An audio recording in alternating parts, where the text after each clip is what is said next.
বাংলাদেশের আকাশে নতুন এক অধ্যায়ের সূচনা হতে চলেছে।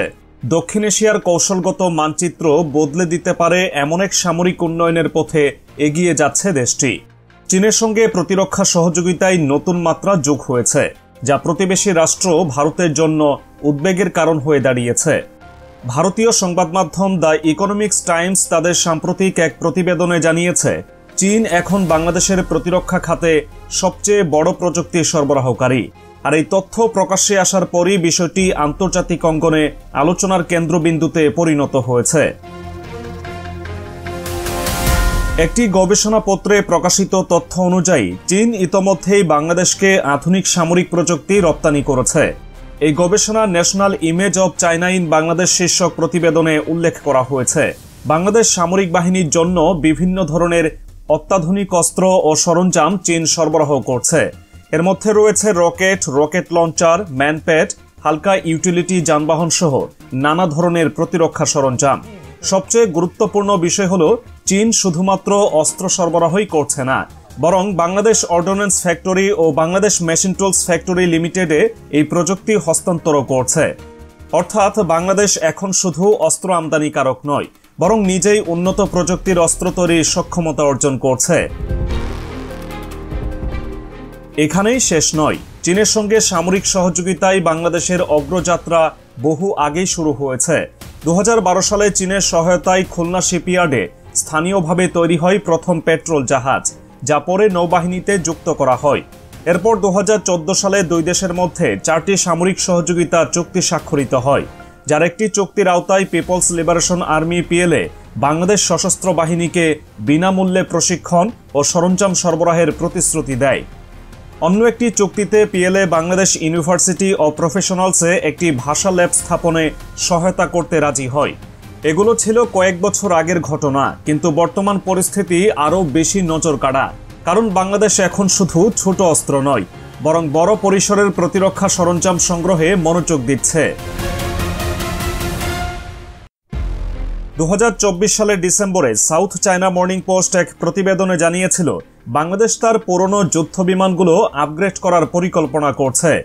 এখানে বিশেষভাবে উল্লেখযোগ্য বিষয় হল চীনের J-10C যুদ্ধ বিমান। সামরিক বিশেষজ্ঞদের মতে এই 4.5 generation multirole fighter jet Bangladesh বিমান বাহিনীর জন্য এক যুগান্তকারী সংযোজন হতে পারে। তবে এটির ব্যয়বহুলতা এবং দক্ষিণ এশিয়ার ভূরাজনৈতিক প্রেক্ষাপটে এর কৌশলগত প্রভাব নিয়ে আলোচনা চলছে। এমন পরিস্থিতিতে বাংলাদেশ বিমান বাহিনীর প্রধান মার্শাল হাসান মাহমুদ খান সম্প্রতি চীন সফরে যান। সেখানে তিনি চীনের প্রতিরক্ষা ও বাণিজ্যিক বিমান প্রদর্শনীতে উপস্থিত ছিলেন। শুধু তাই নয়, তিনি চীনের জাতীয় বিমান প্রযুক্তি আমদানি ও রপ্তানি কর্পোরেশন CATIC এর সদর দপ্তরও পরিদর্শন করেন। তার এই সফর বাংলাদেশের সামরিক আধুনিকায়নের ক্ষেত্রে নতুন দিগন্ত উন্মোচন করেছে। তাহলে এত সব উন্নয়নের পেছনে বাংলাদেশের মূল লক্ষ্য কি? ভারতীয় সংবাদ মাধ্যমের ভাষ্যমতে, বাংলাদেশের এই সামরিক সক্ষমতা বৃদ্ধির একটি মূল কারণ ভারতের আধিপত্যবাদী নীতি। বিশেষ করে সীমান্তে বারবার অনুপ্রবেশ, আকাশসীমা লঙ্ঘন, পানির ন্যায্য হিস্সা না দেওয়া, এসব বিষয় বাংলাদেশের প্রতিরক্ষা খাতে বিনিয়োগ বাড়ানোর অন্যতম কারণ বলে মনে করা হচ্ছে। বাংলাদেশের এই সামরিক শক্তির উত্থান শুধু দক্ষিণ এশিয়াকেই নয়, পুরো বিশ্ব রাজনীতিকেই নতুনভাবে ভাবতে বাধ্য করছে। বাংলাদেশের এই উন্নয়ন কি ভারতীয় দখলদারিত্বের বিরুদ্ধে এক শক্তিশালী বার্তা, নাকি এটি ভবিষ্যতের এক বৃহৎ পরিকল্পনার অংশ? বাংলাদেশের সামরিক সক্ষমতার অগ্রযাত্রা নিয়ে যখন চীন ও ভারতের ভূরাজনৈতিক হিসাব নিকাশ চলছিল, তখন এক বিস্ফোরক মন্তব্যে সরব হলেন সাবেক ব্রিগেডিয়ার জেনারেল আব্দুল্লাহিল আমান আজমি। সামাজিক যোগাযোগ মাধ্যম ফেসবুকে দেওয়া এক পোস্টে তিনি সরাসরি ঘোষণা করেছেন, বাংলাদেশ চীনের সামরিক সহযোগিতা নিয়ে ভারতে দখলকৃত উত্তর পূর্বাঞ্চল মুক্ত করবে। এই বক্তব্য শুধু একটি ফেসবুক পোস্ট নয়, এটি বাংলাদেশের ভূরাজনৈতিক অবস্থান ও ভবিষ্যৎ সামরিক কৌশল নিয়ে এক বড় ধরনের বার্তা বহন করছে। আমান আজমি তার পোস্টে যে কথাগুলো লিখেছেন তা এক কথায় ভারতের জন্য এক কঠিন সতর্ক বার্তা। তিনি বলেন, আমরা তোমাদের ভিক্ষা দিয়েছি গত 15 বছর, সত্যি বলছি, তোমাদের বৈদেশিক মুদ্রার শ্রেষ্ঠ যোগানদাতা বাংলাদেশ, তারপরে মার্কিন যুক্তরাষ্ট্র। দিল্লিতে খোঁজ নিয়ে দেখো। তার এই বক্তব্যের ব্যাখ্যা করলে দেখা যায়, বাংলাদেশ শুধু একটি ভূখণ্ড নয়, বরং ভারতীয় অর্থনীতির অন্যতম চালিকা শক্তি। গত 15 বছরে বাংলাদেশ ভারতের সঙ্গে যে পরিমাণ ব্যবসা করেছে তা শুধু বাণিজ্যিক সম্পর্কই নয়, বরং কৌশলগত নির্ভরশীলতার বিষয়টিও তুলে ধরে। কিন্তু কেন এমন বক্তব্য? কেন হঠাৎ করে সামরিক পদক্ষেপের ইঙ্গিত? এই প্রশ্নের উত্তর খুঁজতে গেলে পেছনে ফিরে তাকাতে হয়। ভারত ও বাংলাদেশের সম্পর্ক কখনোই নিখুঁত ছিল না। বিশেষ করে সীমান্তে হত্যা, পানির ন্যায্য হিস্সা না দেওয়া, বাণিজ্যিক শর্তে অন্যায্য আচরণ, এসব কারণে বাংলাদেশে ভারতের প্রতি ক্ষোভ জমেছে দীর্ঘদিন ধরেই। আর এখন এই ক্ষোভের বহিঃপ্রকাশ ঘটতে শুরু করেছে সামরিক পরিসরে। আমান আজমি তার পোস্টে আরও উল্লেখ করেন, কলকাতায় কত মানুষ না খেয়ে মরছে, কারণ আমাদের ক্রেতারা আর যেতে পারছে না। ওদের জন্য আমাদের অনেক কলকাতা প্রেমিক টাকা পাঠাতে চায়। আমরা চীনের কাছ থেকে সামরিক সহযোগিতা নিয়ে উত্তর পূর্বের ভারতীয় দখলকৃত অংশ মুক্ত করবই।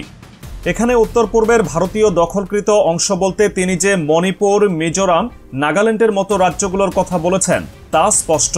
কারণ দীর্ঘদিন ধরে এসব অঞ্চলে বিচ্ছিন্নতাবাদী আন্দোলন চলছে এবং এই অঞ্চলের বিভিন্ন গোষ্ঠী ভারতের শাসনের বিরুদ্ধে সরব। এমন বক্তব্য যে ভারতকে ভীষণ অস্বস্তিতে ফেলবে তা বলার অপেক্ষা রাখে না। কারণ ভারতের উত্তর পূর্বাঞ্চল এমনিতেই রাজনৈতিকভাবে সংবেদনশীল, যেখানে একাধিক বিচ্ছিন্নতাবাদী গোষ্ঠী সক্রিয়। আর সেখানে বাংলাদেশ ও চীনের সামরিক সহযোগিতার এমন ইঙ্গিত যে পরিস্থিতিকে আরও উত্তপ্ত করতে পারে তা স্পষ্ট। তিনি আরও লেখেন, মণিপুর, মিজোরাম ও আশেপাশে আগুন জ্বলছে, ভারত ভেঙে যাবে। কারণ তোমরা নিজেদেরই ঠকাও, মানুষের অধিকার কেড়ে নাও, তোমরা বর্ণবাদী। এখানে আজমির স্পষ্ট বার্তা, ভারতের অভ্যন্তরীণ সংকটকে কেন্দ্র করে এই সামরিক হিসাব নিকাশ। ভারতীয় গণমাধ্যমে এমনিতেই বারবার উঠে এসেছে যে উত্তর পূর্বাঞ্চলে চীনের প্রভাব বাড়ছে।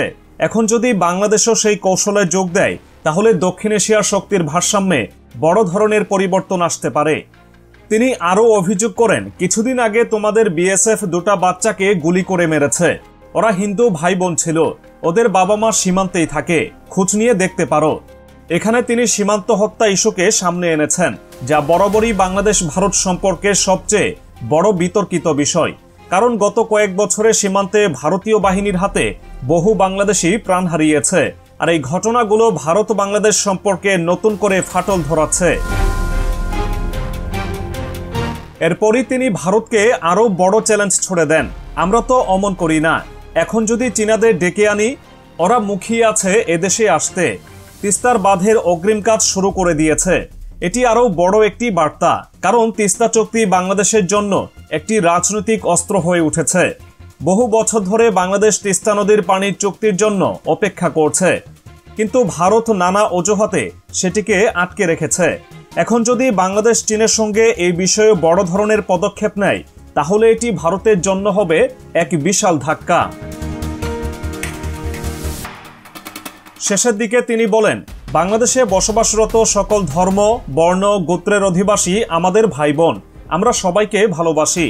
এটি অত্যন্ত কৌশলী একটি বার্তা, কারণ তিনি এখানে স্পষ্ট করতে চেয়েছেন যে বাংলাদেশ তার ভেতরে জনগণের ঐক্য বজায় রাখতে প্রতিজ্ঞাবদ্ধ।